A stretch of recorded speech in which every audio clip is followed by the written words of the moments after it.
remaining points of transmission of impulse in this video. या व्हिडिओमध्ये राहिलेले जे पॉइंट्स आहेत कशाचे ट्रान्समिशन ऑफ इम्पल्स म्हणजे वहन कशाचं संदेशाचं त्यामध्ये किती पॉइंट कंप्लीट झाले तर 9 point completed in first video. आता second video remaining points in this video त्यामध्ये number 10 neurotransmitters are chemicals involved in transmission of impulses at chemical synapses.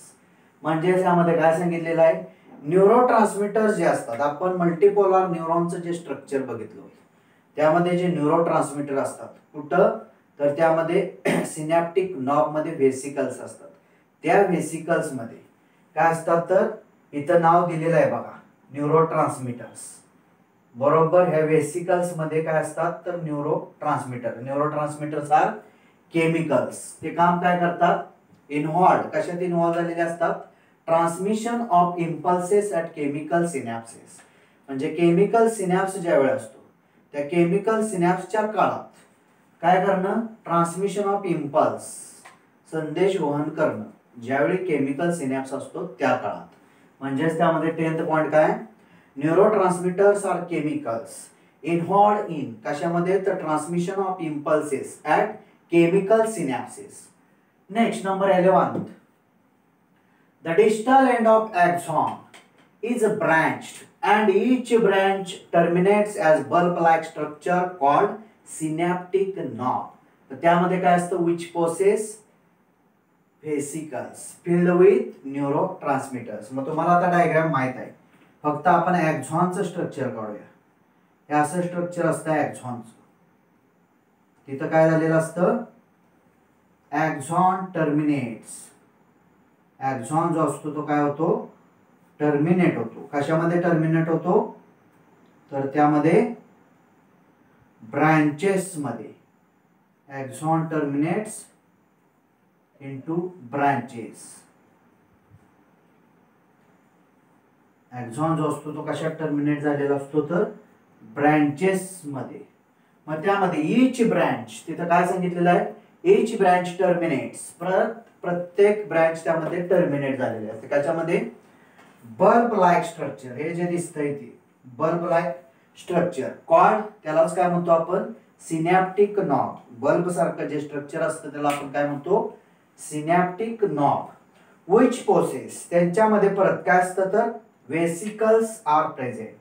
हे जे व्हेसिकल्स असतात कशामध्ये असतात हे पूर्ण स्ट्रक्चर म्हणजे काय तर bulb like structure called synaptic knob. हे पूर्ण स्ट्रक्चर म्हणजे थोडक्यात सिनॅप्टिक नॉब आहे. त्या सिनॅप्टिक नॉब मध्ये काय असतात तर हे अशी व्हेसिकल्स असतात त्यांच्याजवळ. विच फिल्ड विथ म्हणजेच व्हेसिकल्स आर फिल्ड विथ कशाने भरलेले असतात तर chemicals. Which chemicals called neurotransmitters. त्यांनाच आपण काय म्हणतो न्यूरोट्रान्समीटर्स. या व्हेसिकल मध्ये दाखवलेलं आहे. हे काय न्यूरोट्रान्समीटर्स. म्हणजेच त्यामध्ये काय सांगितलंय the distal end of axon हे जे आपण काढलेलं आहे ह्या ॲक्झॉनचा हा जो एंड असतो तो कोणता आहे डिस्टल एंड असतो. डिस्टल एंड ऑफ ॲक्झॉन काय सांगितलंय तर इज ब्रांच काय झालेला असतो बायफर्केशन इथं झालेले असतात फाटे फुटलेले असतात. Is branch and each branch त्या ईच ब्रांच टर्मिनेट्स प्रत्येक ब्रांच टर्मिनेट होते कशामध्ये bulb like structure called synaptic knob. त्या बल्ब सारख्या स्ट्रक्चरला काय म्हणतात सिनॅप्टिक नॉब. विच पोसेस त्यांच्याजवळ काय असतं सिनॅप्टिक व्हेसिकल्स. यांच्यामध्ये काय असतात व्हेसिकल्स. विच फिल्ड विथ आणि ती व्हेसिकल जे असतात फिल्ड कशाने झालेली असतात तर केमिकल्स कॉल्ड न्यूरोट्रान्समीटर्स. लक्षात ठेवा MCQ साठी हे सगळं महत्वाचं आहे. Next number 12 when an impulse that is action potential arrives at the axon.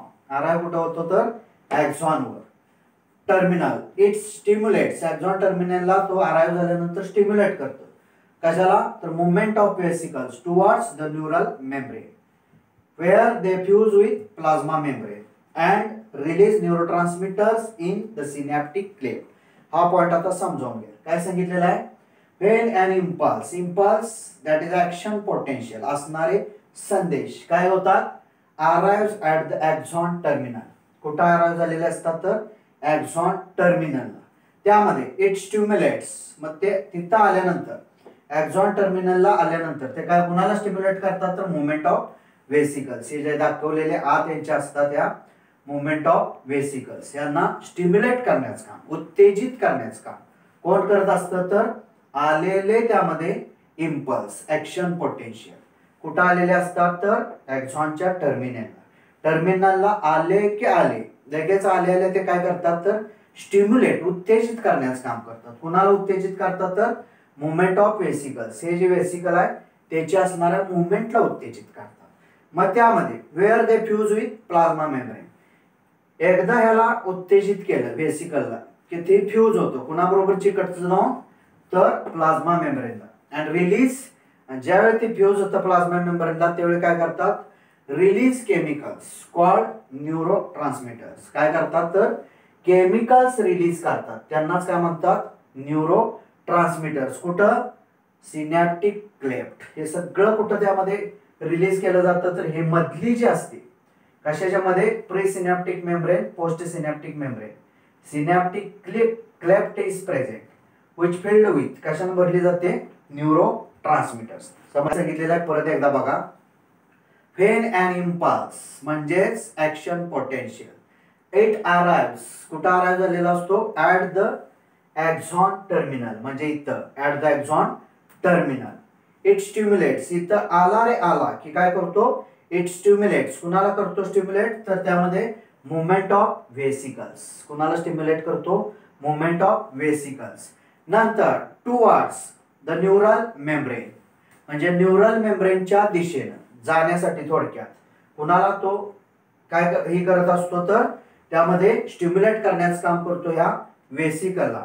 Where they काय होत असतो फ्यूज विथ प्लाझ्मा मेम्ब्रेन, तिथं गेला की तो कुणाबरोबर फ्यूज होत असतो प्लाझ्मा मेम्ब्रेनशी, आणि ज्यावेळी प्लाझ्मा मेम्ब्रेनशी फ्यूज होतो रिलीज केमिकल्स, त्याच वेळी तो काय करतो release chemicals called neurotransmitters in synaptic cleft. कुठं तर त्यामध्ये केमिकल्स जे असतात न्यूरोट्रान्समीटर्स कुठं रिलीज केली जातात तर सिनॅप्टिक क्लेफ्ट मध्ये. सिनॅप्टिक क्लेफ्ट म्हणजे खास present in between pre synaptic membrane and post synaptic membrane. हे प्री सिनॅप्टिक मेम्ब्रेन हे पोस्ट सिनॅप्टिक मेम्ब्रेन त्याच्यामध्ये काय असते एक खाच असते called synaptic cleft. Next point number 13 point. The neurotransmitters bind to their specific receptors present on postsynaptic membrane. म्हणजेच त्यामध्ये सांगितलेलं आहे काय न्यूरोट्रान्समीटर्स, हे जे न्यूरोट्रान्समीटर्स केमिकल्स त्यामध्ये बाइंड होतात कुणाबरोबर टू देअर स्पेसिफिक रिसेप्टर्स, विशेष प्रकारचे किंवा विशिष्ट प्रकारचे काय असतात रिसेप्टर्स त्यांच्या बरोबरच त्यांचं काय होत असतं तर बाइंडिंग होत असतं. कुणाचं तर केमिकल्स कॉल्ड न्यूरोट्रान्समीटर्स. कुठं असणारे तर present on post synaptic membrane, post synaptic membrane याच्यावर हे काय receptors.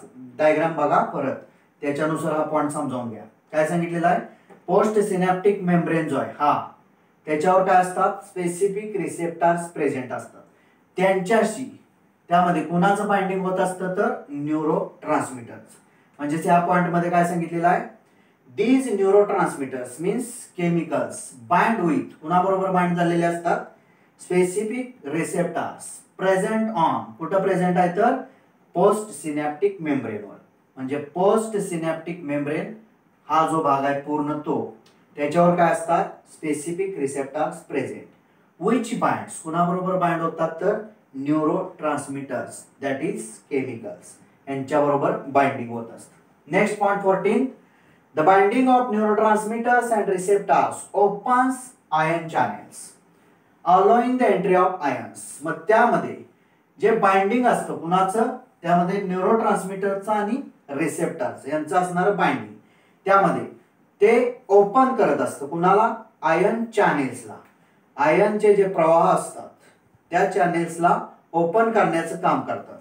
allowing the entry of ions कशासाठी ओपन करतात तर एंट्री ऑफ आयन्स म्हणजे आयनची जी एंट्री असते ती एंट्री आत होण्यासाठी काय करतात opens ion channels which can generate new impulses that is action potential in the postsynaptic neuron.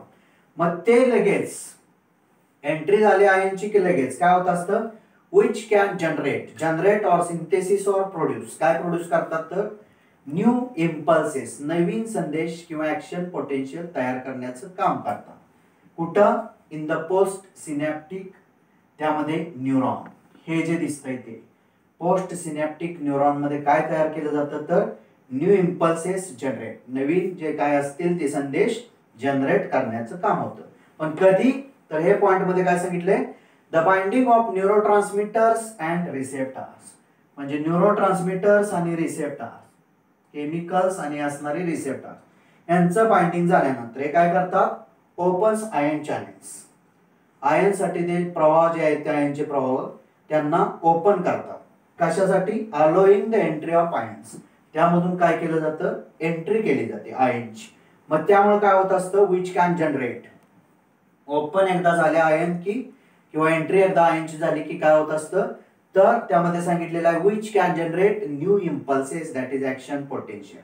कुठं तर पोस्ट सिनॅप्टिक न्यूरॉनवर, म्हणजे पोस्ट सिनॅप्टिक न्यूरॉनवर काय होत असतात, नवीन संदेश किंवा ऍक्शन पोटेन्शियल तयार होतं. आणि लास्ट पॉइंट काय आहे त्यामध्ये, the new impulse that is action potential develop may be either excitatory or inhibitory, म्हणजेच नवीन इम्पल्स जे असतात, नवीन जे तयार झालेले संदेश आहेत ऍक्शन पोटेन्शियल, हे डेव्हलप करू शकतील, विकसित काय एक तर करू शकतील किंवा त्यामध्ये काय विकसित करतील तर एक तर एक्सायटेटरी किंवा इनहिबिटरी असे त्यामध्ये काय इम्पल्स त्यामध्ये काय करू शकतील ते डेव्हलप करू शकतात. एक्सायटेटरी म्हणजेच उद्दीपित करणारे, उत्तेजित करणारे, किंवा इनहिबिटरी दाबून ठेवणारे, असे त्यामध्ये काय करतात तर इम्पल्स डेव्हलप करण्याचं काम करतं कोण, new impulse that is action potential develop may बी काय विकसित करू शकतील तर आयदर एक्सायटेटरी ऑर इनहिबिटरी, म्हणजेच त्यामध्ये उत्तेजित तरी करतील किंवा दाबून तरी ठेवण्याचं काम कोण करतील, न्यू इम्पल्सेस. समजलं, इथपर्यंत कंप्लीट झालेलं आहे. समजलंय ट्रान्समिशन ऑफ नर्व इम्पल्स, म्हणजेच नर्व इम्पल्स, नर्व कडून आलेला जो संदेश आहे तो ट्रान्समिट कसा होतो, कॅरी ऑन कसा होतो, वहन त्यांचं कसं होतं, त्यामध्ये डायग्राम सेट आपलं झालेलं आहे. डायग्राम व्यवस्थित करा, त्याच्यानुसार हे सगळं सांगायचं आहे. धन्यवाद.